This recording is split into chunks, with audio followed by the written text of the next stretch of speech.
Today is the beginning of a new era with the presentation of our first high-performance electrified vehicle. Now I will show you the main details and features of this fantastic drivetrain. Our legendary V12 meets a performance-oriented hybrid system, resulting in a maximum reactive and sharp and emotional drivetrain.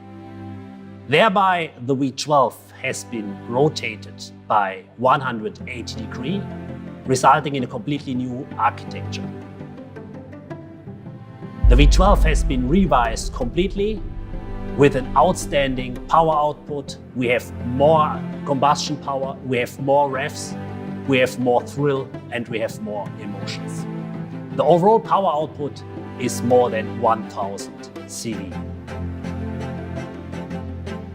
For the first time, we have used a transversal 8-speed dual-clutch gearbox. This gives us a completely new architecture. The gearbox is assembled transversal.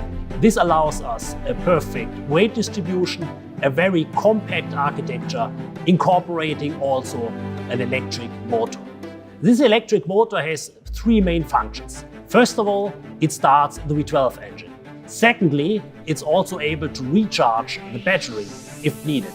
And last but not least, it's also delivering additional torque in the case of maximum acceleration and also improving the shifting. So you have seen that this drivetrain is really very emotional, very exciting. But I can tell you also the other components are very exciting, so stay tuned.